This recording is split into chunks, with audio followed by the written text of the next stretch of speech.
கர்த்தருடைய பரிசுத்தமுள்ள நாமத்திற்கு ஸ்தோத்திரம். இன்றைக்கான வேதவசனம் ஏசாயா 42:16. அவர்களுக்கு முன்பாக இருளை வெளிச்சமும் கோணலை செவ்வையுமாக்குவேன். இந்த வார்த்தை எவ்வளவு அழகான வார்த்தை பார்த்தீங்களா?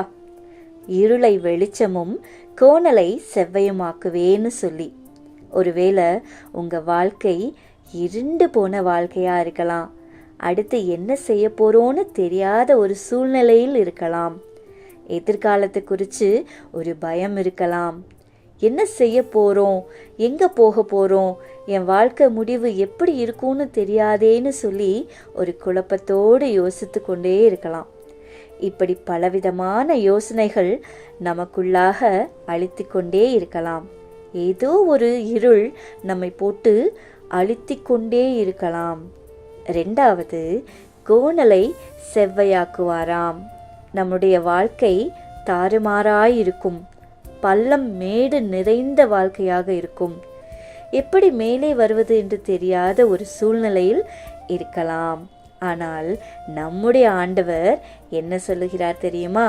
அவர்களுக்கு இருக்கிற இருளை முதலாவதாய் வெளிச்சமாய் மாற்றுவேன் என்று சொல்லி.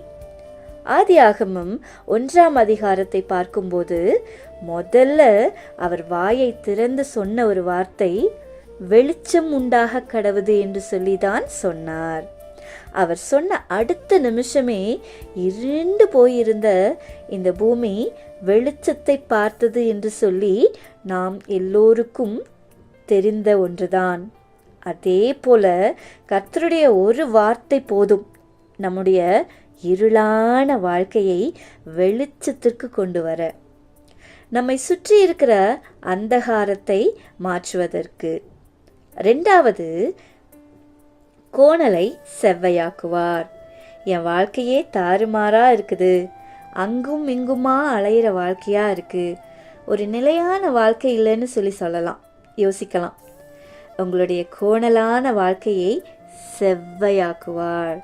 இப்படி இருளை வெளிச்சமாயும் கோணலை செவ்வையுமாய் மாற்ற வேண்டுமேயானால் கர்த்தர் நமக்கு என்ன செய்ய போகிறார் என்று வேதம் சொல்லுகிறது. ஏசாயா 45:2 சொல்லுகிறது, நான் உனக்கு முன்பு போய் கோணலை செவ்வையாக்குவேன் என்று சொல்லி. கர்த்தர் நமக்கு முன்பாக போக வேண்டும். தாவீது அழகாய் சொல்லுகிறார், நான் தேவனை எனக்கு முன்பாக வைத்திருக்கிறேன் என்று சொல்லி. கர்த்தரை நமக்கு முன்பாக வைத்திருக்கும் போது இந்த கோணலானவைகளை நாம் செவ்வையாய் மாற்ற முடியும். இருளை கடந்து போக முடியும். கர்த்தரை முன்னிறுத்தி போகிற ஒரு வாழ்க்கை வேண்டும். இன்னைக்கெல்லாம் பார்த்தீங்கன்னா கர்த்தரை பின்னுக்கு நிறுத்திட்டு நாம தான் முன்னாடி ஓடிட்டு இருப்போம். ஆனால் அப்படிப்பட்ட வாழ்க்கை இல்லை.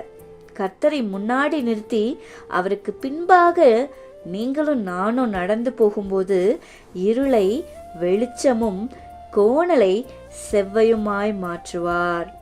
இன்றைக்கு இந்த நாளில் இந்த வார்த்தையை கேட்டுட்டு இருக்கிற உங்களுடைய வாழ்க்கையிலையும் கர்த்தர் வெளிச்சத்தை கொடுப்பார். இருளை வெளிச்சமாய் மாற்றுவார்.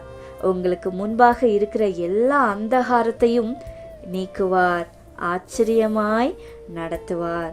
God bless you. Amen. Amen.